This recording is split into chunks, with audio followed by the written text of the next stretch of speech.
આજે આપણે જોઈએ માદા પ્રજનન તંત્ર.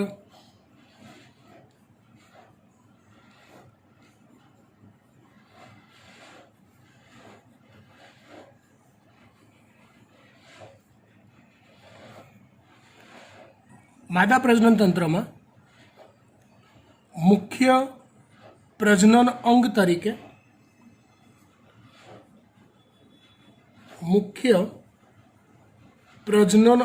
તરીકે એક જોડ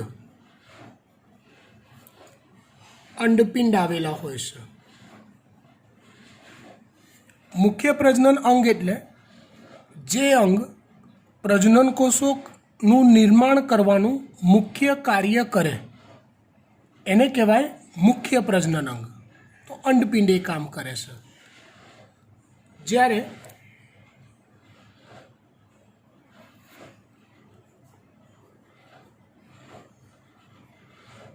સહાયક પ્રજનન અંગ સહાયક પ્રજનન અંગ એટલે શું? તો કે ઉત્પન્ન થયેલા અંડકોષોના વહનમાં કે ફલનમાં જે સપોર્ટિંગ રોલ ભજવતા હોય એવા અંગોને કહેવાય સહાયક પ્રજનન અંગો. તેવા સહાયક પ્રજનન અંગોની અંદર એક જોડ અંડવાહિની, ગર્ભાશય, ગ્રીવા અને યોનિ માર્ગ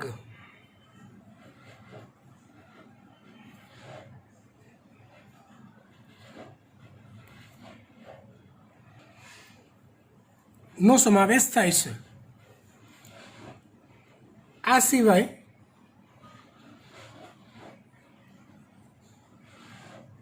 જનનેન્દ્રિયોમાં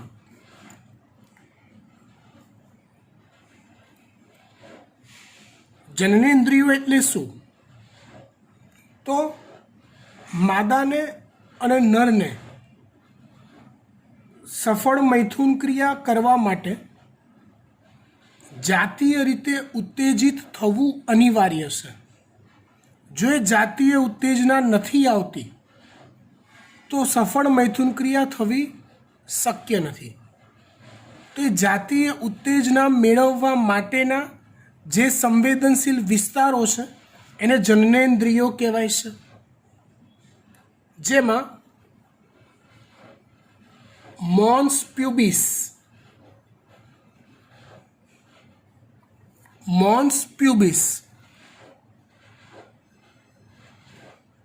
મુખ્ય ભગોષ્ઠ, ગૌણ ભગોષ્ઠ અને ભગ શિશ્નિકા નો સમાવેશ થાય છે. મોન્સ પ્યુબિસ, મુખ્ય ભગોષ્ઠ, ગૌણ ભગોષ્ઠ અને ભગ શિશ્નિકા નો સમાવેશ થાય છે જનનેન્દ્રિયો તરીકે. સહાયક પ્રજનન અંગ તરીકે ડિરેક્ટલી તો નહીં પણ ઇનડિરેક્ટલી સંકળાતું હોય એવું એક બીજું અંગ છે જેને સ્તન ગ્રંથિ કહેવાય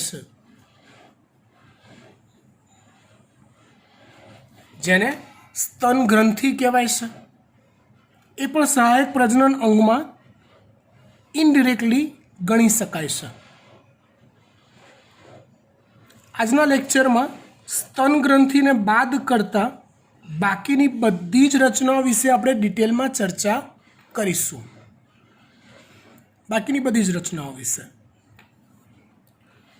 જો સૌથી પહેલાં તો આપણે માદા પ્રજનન તંત્રની બેઝિક રચના સમજીએ.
જો આપેલી આકૃતિમાં મુખ્ય પ્રજનન અંગ પહેલા અંડપિંડ છે, તો આ અંડપિંડ છે.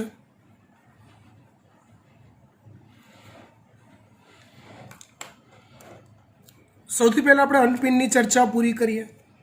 એ કરીએ પહેલાં આકૃતિના બેઝિક નામ નિર્દેશન તમને આવડવા જોઈએ, એ સમજાવી દઉં. આ અંડપિંડ છે, પછી આ જે પાઇપ છે આટલે સુધીની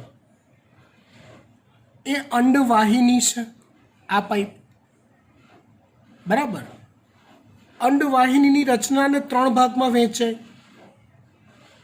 એનો મુક્ત છેડો પહોળો ગરણી જેવો હોય છે, આવો આકાર હોય, આવો આ રીતનો, આમ રાઈટ.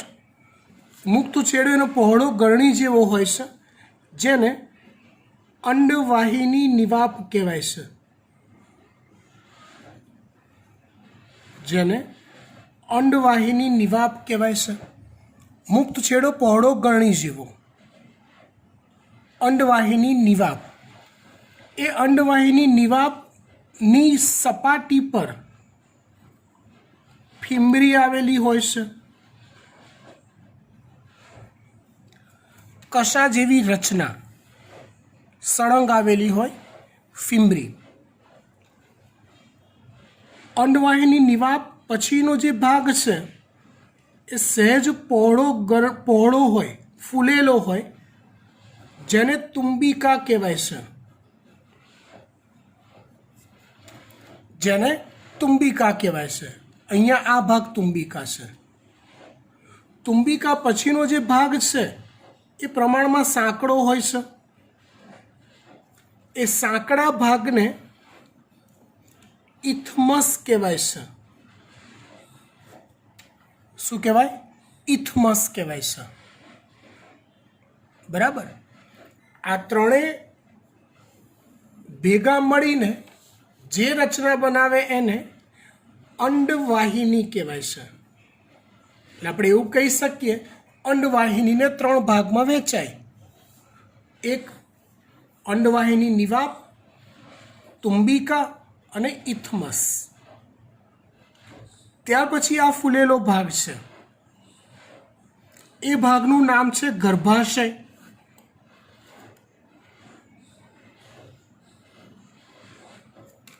એ ભાગનું નામ છે ગર્ભાશય. ગર્ભાશય પછી આવે એક સાંકડો માર્ગ, જેને કહેવાય છે ગ્રીવા. ગ્રીવાની અંદર એક પોલાણ હોય, એ પોલાણને કહેવાય છે ગ્રીવા નલિકા. ત્યાર પછી આવે છે યોનિ માર્ગ. ત્યાર પછી આવે યોનિ માર્ગ.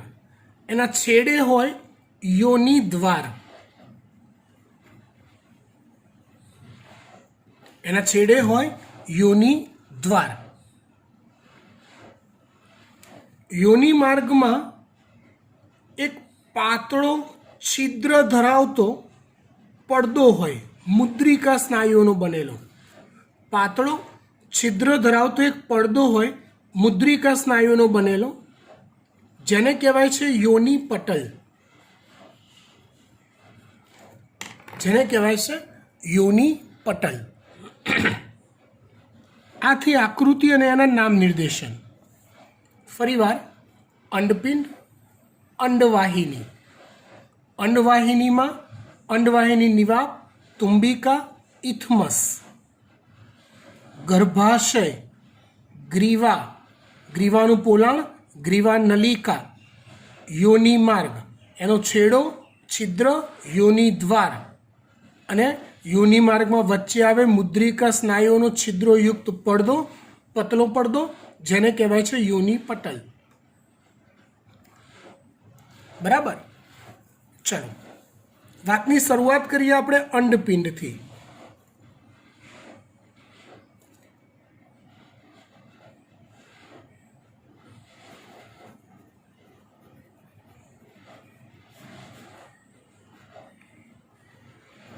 અંડપિંડ.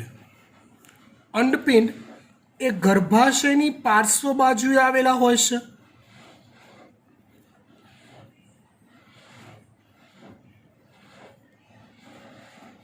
નિતંબ ગુહામાં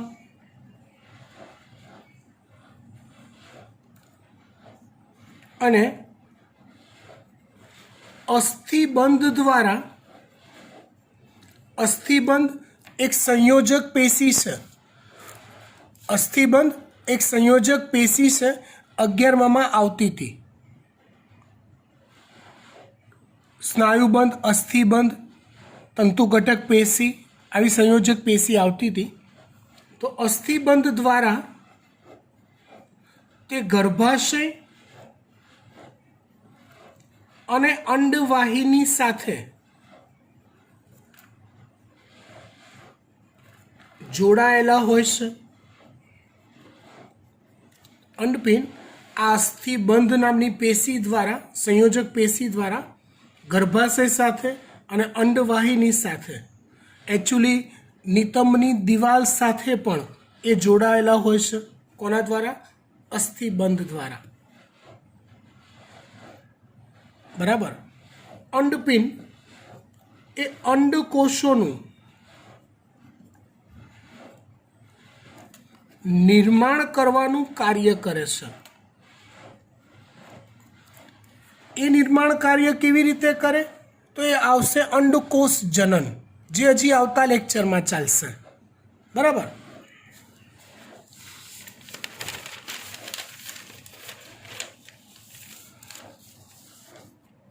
હવે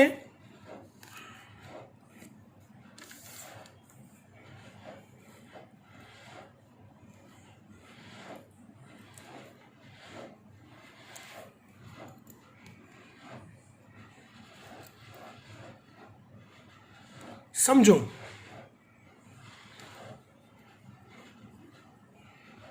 અંડપિંડની રચના જોવા જઈએ તો એની રચનામાં આવતી પૂરેપૂરી ડિટેલ હું હાલ નથી શીખવાડતો, પણ જેટલી થિયરીમાં હાલ કામમાં લાગશે એટલી હું સ્ટ્રક્ચર દોરું છું.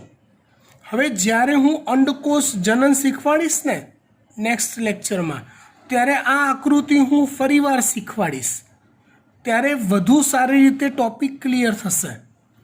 તેની રચના જોવા જઈએ તો કંઈક આવી એની રચના હોય. એની રચના આમ જોવા જાવ તો 3 ભાગમાં વહેંચાયેલી હોય. સૌથી બહારનું જે સ્તર છે એ જનન અધિચ્છદીય સ્તર છે.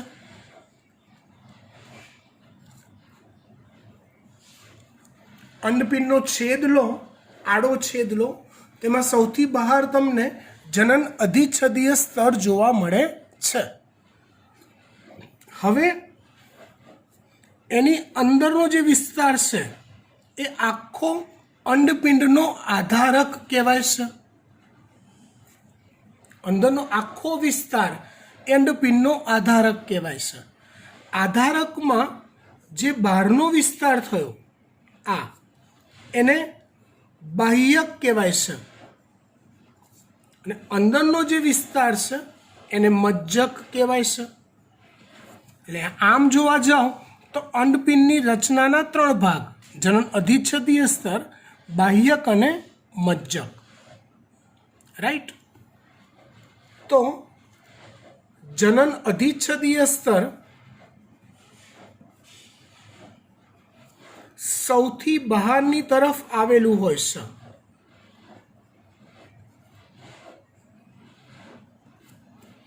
જનન અધિચ્છદીય સ્તર એ સૌથી બહારની તરફ આવેલું હોય છે.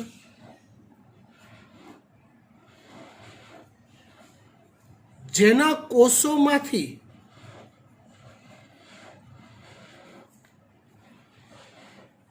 અંડકોષોનું નિર્માણ થાય છે. એટલે કેવી રીતે થાય છે તે તો હું હજી હાલ સમજાવવાનો નથી, આવતા લેક્ચરમાં સમજાવીશ, કેમ કે લિંક તોડી નાખશે. પછી જનન અધિચ્છદીય સ્તર એ અંડપિંડના આધારકને ઘેરે છે, એટલે કે આધારકની ફરતે આવેલું છે. આધારક બે ભાગમાં વહેંચાયેલું છે. એક છે બાહ્યક અને બીજું છે મજ્જક. એ બહારનો વિસ્તાર છે, મજ્જક એ અંદરનો કેન્દ્રસ્થ વિસ્તાર છે.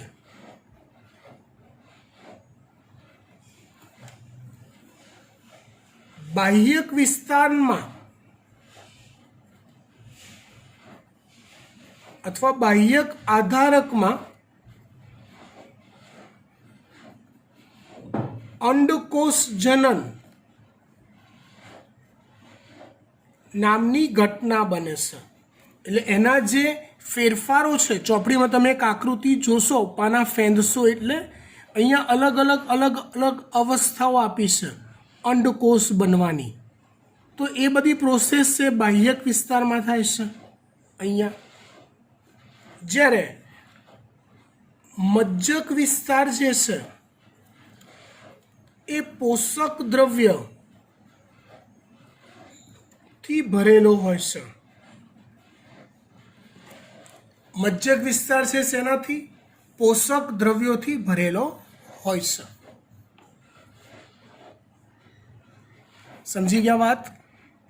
ઓકે. આ થઈ અંડપિંડની બેઝિક રચના. હજી આ બાહ્યક વિસ્તારમાં અંડકોષ જનનની અવસ્થાઓ મારે એડિટ કરવાની બાકી, જે આવતા લેક્ચરમાં થશે. ઓકે. ત્યાર પછી વાત કરીએ આપણે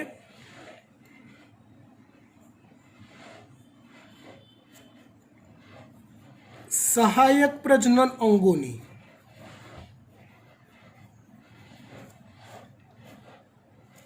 પહેલા આવશે અંડવાહિની. તો અંડવાહિનીનો મુક્ત છેડો તેની રચનાને 3 ભાગમાં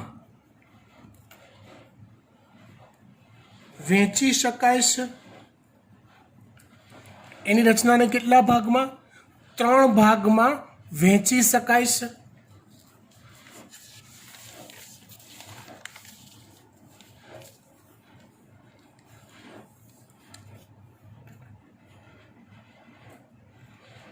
પહેલો ભાગ અંડવાહિની નિવાપ. એ અંડવાહિનીનો મુક્ત છેડો છે.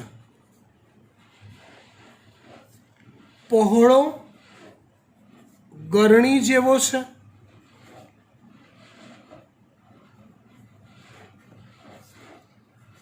તેની ફરતે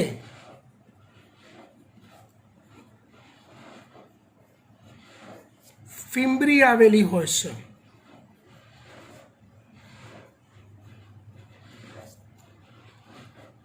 જેની મદદથી તે મુક્ત થયેલા અંડકોષોને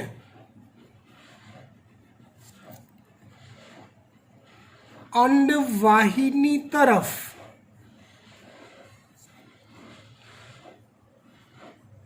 લઈ જવા માટેનો પ્રવાહ સર્જે છે.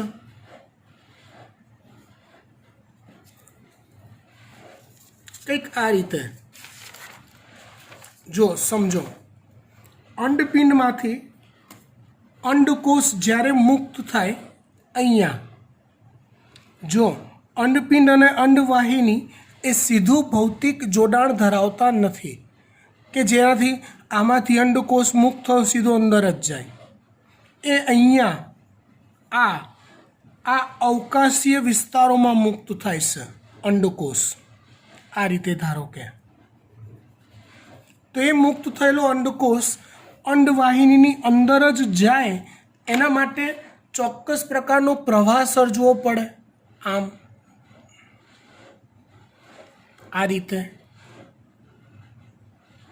તો એ પ્રવાહ સર્જવાનું કામ ફિમ્બ્રી કરે છે અને એની અસર એવી થાય કે એ જે પ્રવાહી વિસ્તાર અહીંયા હોય એ પ્રવાહીમાં તરતો અંડકોષ પણ આ તરફ જવા ગતિ કરે છે.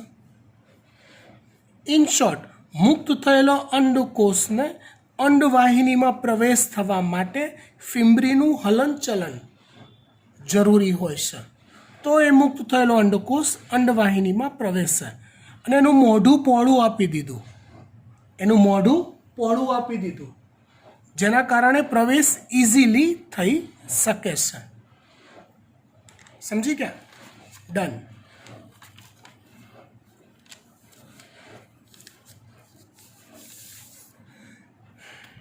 ચલો,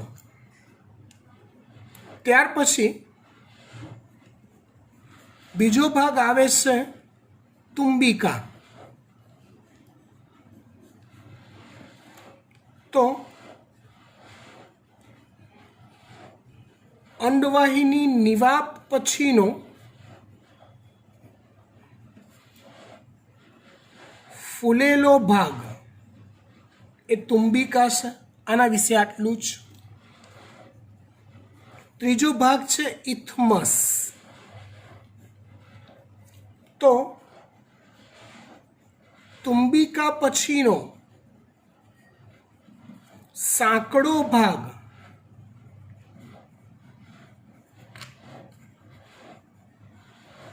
ઇથમસ કહેવાય છે. તુંબિકા પછીનો સાંકડો ભાગ ઇથમસ કહેવાય છે. જો ફલન ક્રિયા થાય તો તેનું સ્થાન ઇથમસ છે.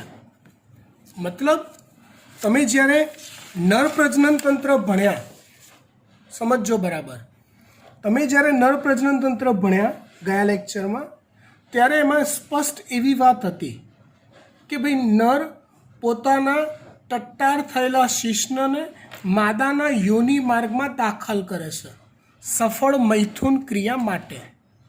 અને જ્યારે નર વીર્ય ત્યજે છે, વીર્ય એટલે કરોડો શુક્રકોષોની સાથે શુક્રાશય અને પ્રોસ્ટેટનો રસ ભળેલો હોય એવું પ્રવાહી, તમે જાણો છો, એ વીર્ય અહીંયા યોનિ માર્ગમાં ત્યજાય.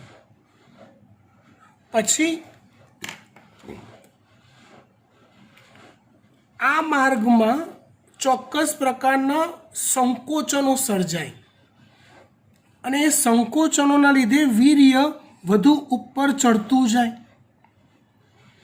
શુક્રકોષો અંદર તરતા આગળ પહોંચતા જાય અને અહીંયા જે અંડકોષ ત્યજાયેલો પડ્યો હોય, ક્યાં? અહીંયા એટલે ક્યાં? ઇથમસમાં. તો ત્યાં જઈને એ શુક્રકોષો પૈકી કોઈ એક શુક્રકોષ દ્વારા અંડકોષનું ફલન થાય. એટલે ફલન જો થવાનું હોય તો એ કઈ જગ્યાએ થાય છે? ઇથમસમાં થાય છે.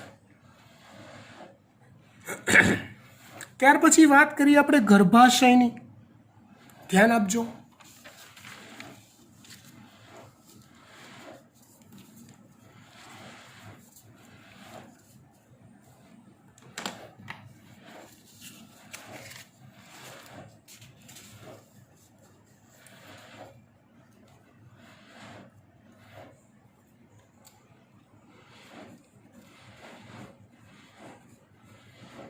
ગર્ભાશય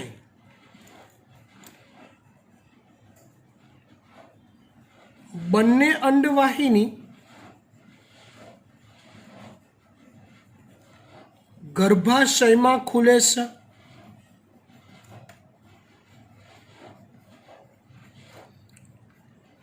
ગર્ભાશય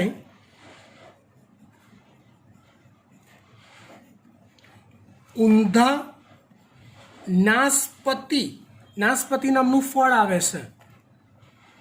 ના ખબર હોય તો ગૂગલમાં સર્ચ કરજો, નાસપતિ લખશો ને તોય મળી જશે.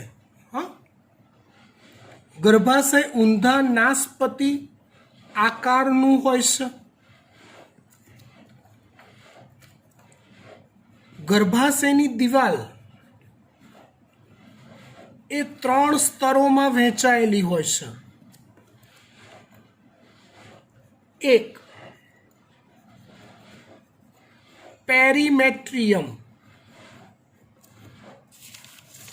જો આ ગર્ભાશય છે, આ રહ્યું, તો એની બહારની આ દિવાલ જે છે, આઉટર લેયર, એ છે પેરીમેટ્રિયમ. પછી બીજા નંબરનું આ સ્તર, આ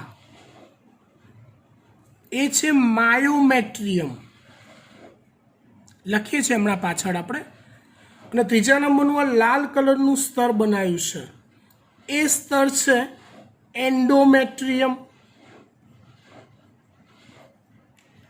મેટ્રિયમ કોમન, 3 શબ્દ, પેરી, માયો, એન્ડો. પેરી, માયો, એન્ડો. એક પેરીમેટ્રિયમ, બીજું માયોમેટ્રિયમ, અને ત્રીજું છે એન્ડોમેટ્રિયમ. પેરી, માયો અને એન્ડો.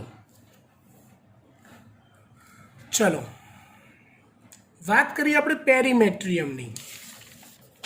અહીંયા લખી કાઢીએ, જગ્યા છે તો ઉપયોગ કરીએ. સેવ પેપર, મમરા પેપર. પહેલું છે પેરીમેટ્રિયમ.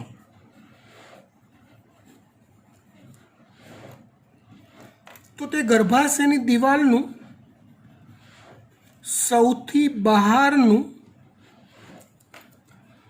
પાતળું સ્તર છે.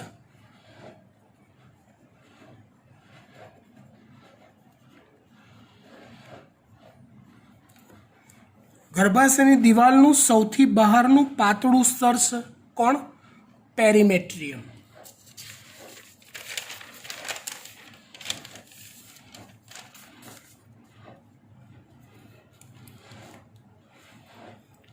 ત્યાર પછી બીજા નંબરે આવે છે માયોમેટ્રિયમ. એ ગર્ભાશયની દિવાલમાં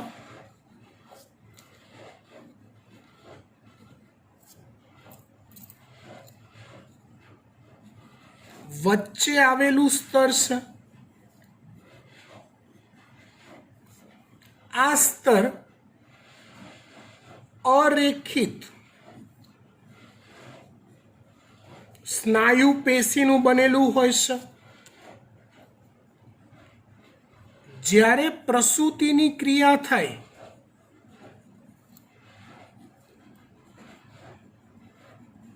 એ ક્રિયા સમયે, પ્રસૂતિ એટલે શું? પ્રસૂતિ એટલે શું કે આમ તો આપણને ખબર છે, પણ પ્રસૂતિ એટલે ગર્ભાશયની અંદર બાળકનો ગર્ભ વિકાસ થતો હોય, એ ગર્ભ વિકાસ પૂરો થાય અહીંયા, પછી એ ગર્ભ યોનિ માર્ગમાંથી બહાર આવે. એ બહાર આવવા માટે ગર્ભાશયની દિવાલના સંકોચનો થવા જોઈએ. એ સંકોચન થાય તો એ ગર્ભ સરકીને યોનિ માર્ગમાંથી બહાર આવે. બરાબર? તો એ જે સંકોચનો છે એ માયોમેટ્રિયમમાં થતા હોય છે. એ સંકોચનો ક્યાં થતા હોય છે? માયોમેટ્રિયમમાં.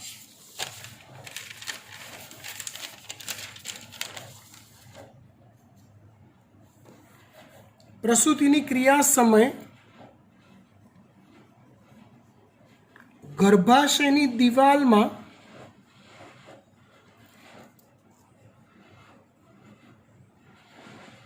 સંકોચન માટે તે જવાબદાર છે. ત્રીજું, એન્ડોમેટ્રિયમ.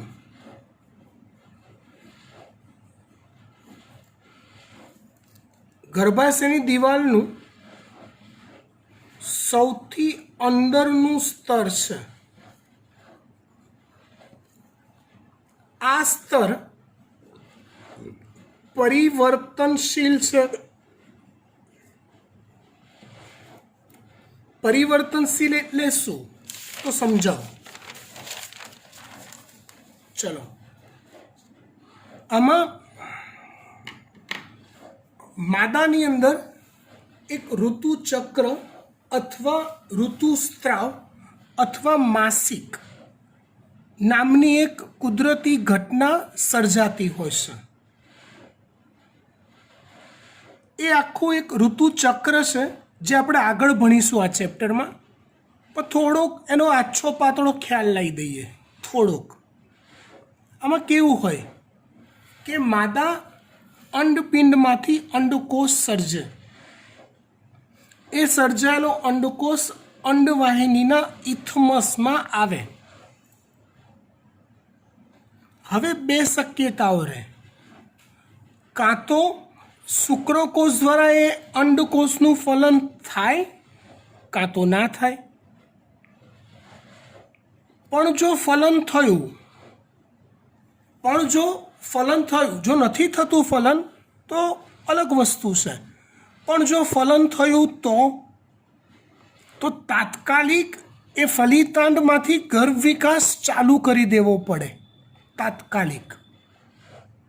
એટલે આ જે એન્ડોમેટ્રિયમ છે એ ઋતુચક્રના એ જે સાયકલ જે છે 28 દિવસની હોય એ દરમિયાન ક્રમશઃ આ સ્તર વિકસતું જાય છે. લાઈક માની લો કે આજે સ્ત્રીને ઋતુસ્ત્રાવની શરૂઆત થઈ, આજથી ઋતુસ્ત્રાવની શરૂઆત થઈ, તો ત્યાર પછીથી ગણવાનું શરૂ કરો તો ડે બાય ડે આ સ્તર એન્ડોમેટ્રિયમ વધુ ને વધુ ગ્રો કરતું જાય છે. પર્પસ, જો ફલન ક્રિયા થશે તો ગર્ભ વિકાસ તાત્કાલિક શરૂ કરવો પડશે, તો એની પ્રિપરેશન કરવી પડે.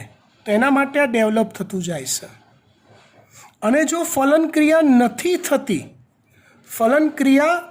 નથી થતી રાઈટ, તો એ સંજોગોમાં આ બધું જે ડેવલપમેન્ટ કરેલું છે એ બધું વેસ્ટેજ ગણી યોનિમાર્ગમાંથી બહાર નીકળી જાય છે, જેને આપણે ઋતુસ્ત્રાવ કહીએ છીએ. એ જેવું બહાર નીકળવાનું શરૂ થાય ને એટલે ફરી પાછું અહીંયા એકથી ડેવલપમેન્ટ શરૂ થાય. શેના માટે? નવો ગર્ભ વિકાસ કરવા માટે. શેના માટે? નવો ગર્ભ વિકાસ કરવા માટે. ખબર પડી ગઈ વાત? એટલે એન્ડોમેટ્રિયમ એ પરિવર્તનશીલ સ્તર છે.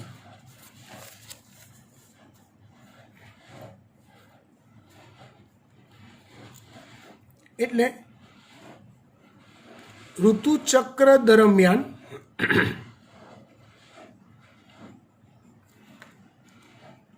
તે વિકસે છે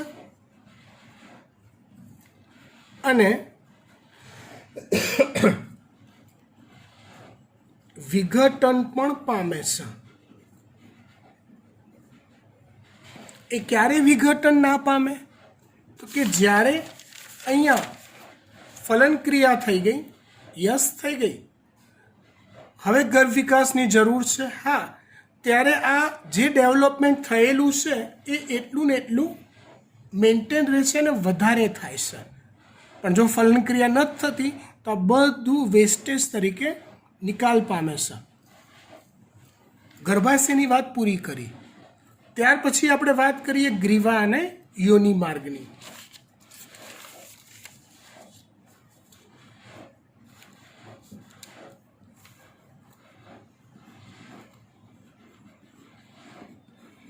ગ્રીવા, તો ગ્રીવા એ ગર્ભાશયના મુખ પાસે આવેલો સાંકડો માર્ગ છે. ગ્રીવા એ ગર્ભાશયના મુખ પાસે આવેલો સાંકડો માર્ગ છે. એનો માર્ગ ગ્રીવા નલિકા તરીકે ઓળખાય છે.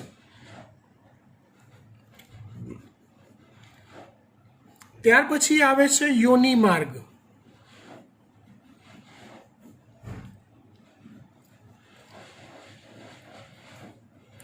યોનિ માર્ગ એક છેડે ગ્રીવા નલિકા સાથે અને બીજા છેડે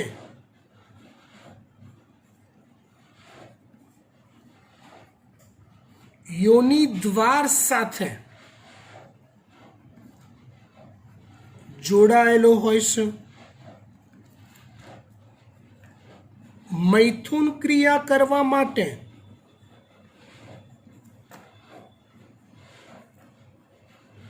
નર પોતાના શિશ્નને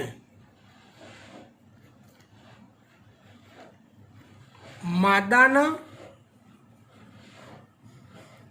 યોનિ માર્ગમાં દાખલ કરે છે.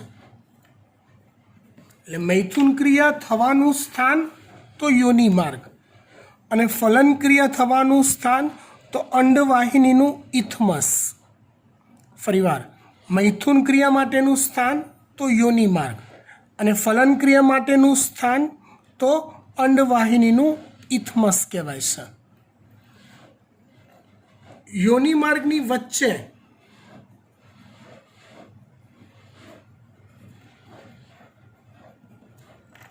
છિદ્ર ધરાવતો મુદ્રિકા સ્નાયુઓનો બનેલો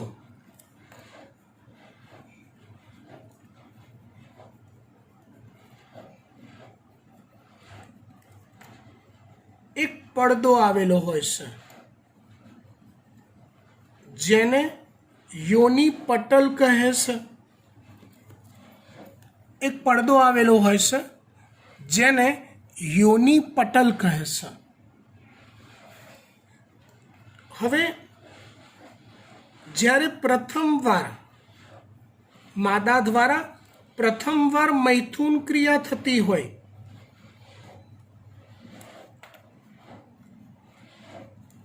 તે યોનિ પટલ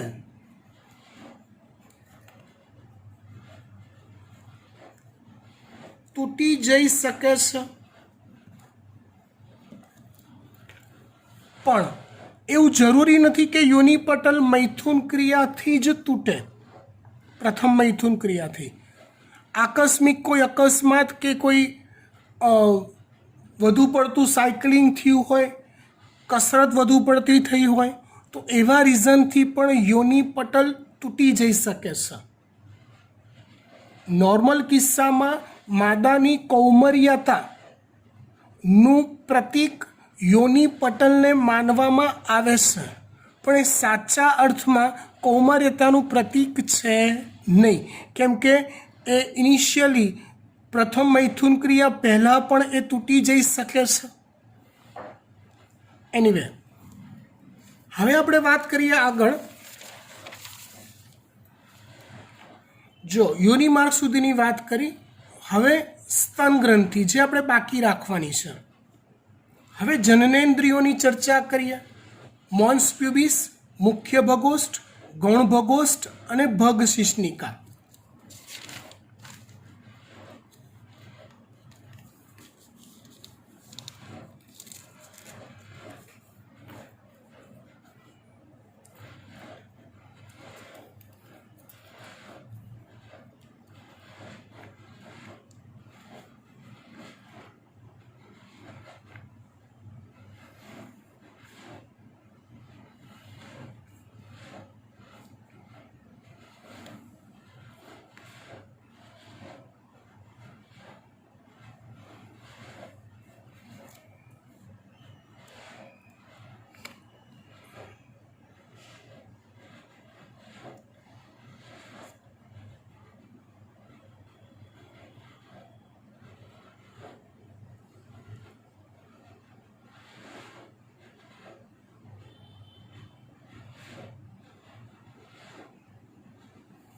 જો અહીંયા ટોટલ 3 છિદ્ર મેં દર્શાવ્યા છે, બરાબર, જેમાં સૌથી પહેલું જે છિદ્ર છે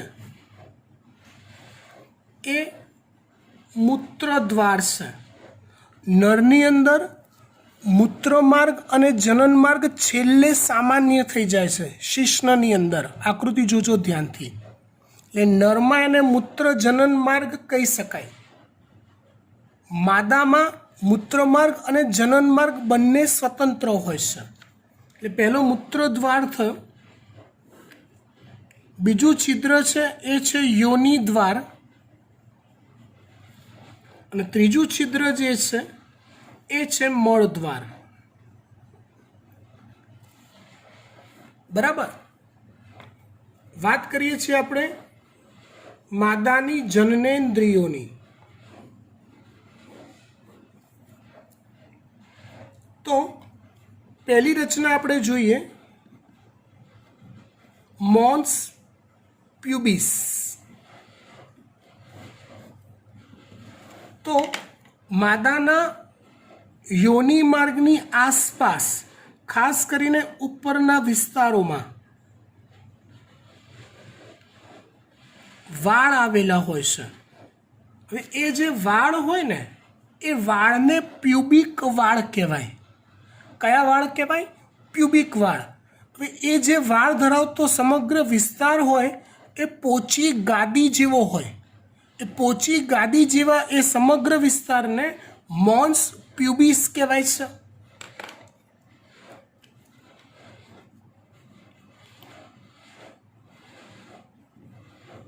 માદાના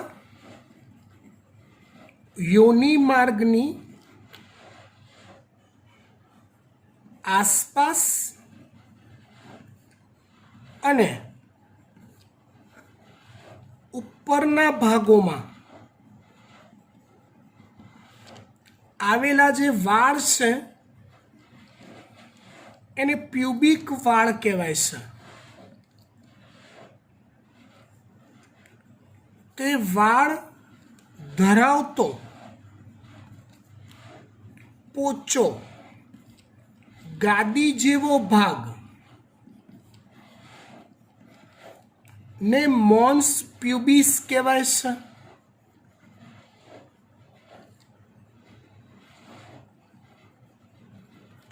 એ પોચા ગાદી જેવા ભાગને મોન્સ પ્યુબિસ કહેવાય છે. આ જે મોન્સ પ્યુબિસ છે એ સેન્સિટિવ વિસ્તાર છે. એટલે એ વિસ્તારના સ્પર્શથી માદા જાતીય રીતે ઉત્તેજિત થઈ શકે છે. ચલો ત્યાર પછી બીજી રચના જોઈએ, મુખ્ય ભગોષ્ઠ.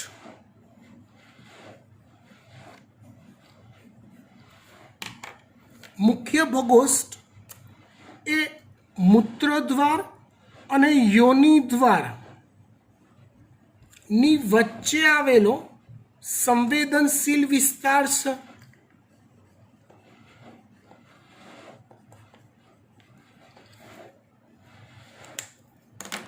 ક્યાં આવેલો? મૂત્રદ્વાર અને યોનિ દ્વારની વચ્ચે આવેલો સંવેદનશીલ વિસ્તાર છે. સ્પર્શ સંવેદનાઓ રહેલી છે. અહીંના સ્પર્શથી પણ માદા ઉત્તેજિત અવસ્થા પ્રાપ્ત કરે છે.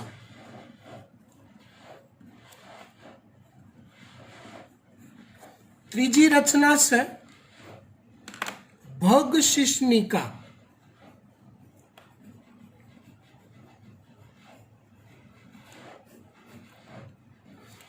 એ નરના શિશ્નની સમકક્ષ રચના છે. એટલે જેમ ઉત્તેજિત અવસ્થા દરમિયાન નરનું શીશ્ન કઠણ થાય છે તે રીતે અહીંયા જ્યાં યોનિ દ્વાર છે એની ઉપરની દિવાલ પર ભગ શિશ્નિકા આવેલું હોય છે.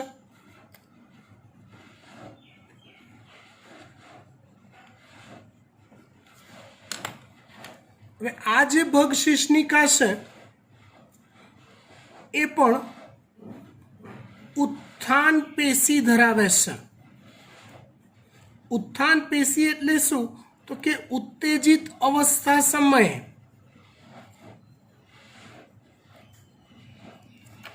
એમાં રુધિરનો ભરાવો થાય અને એ રચના કઠણ બને.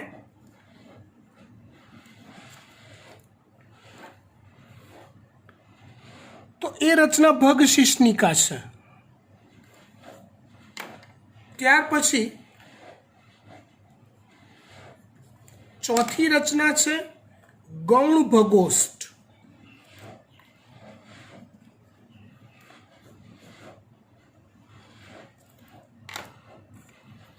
ગૌણ ભગોષ્ઠ એ યોનિ માર્ગની પાર્શ્વ દિવાલોમાં આવેલું હોય છે.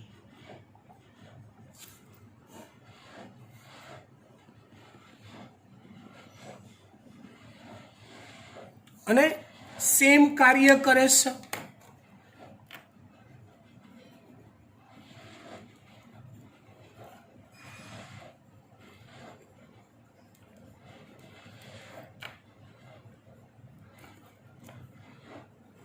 એટલે કે ઉત્તેજિત અવસ્થા લાવવાનું કાર્ય કરે છે. કોણ કરે છે આ કાર્ય? ગૌણ ભગોષ્ઠ કરે છે. ઓકે, આટલે સુધી રાખીએ છીએ. વધુ આવતા અંકે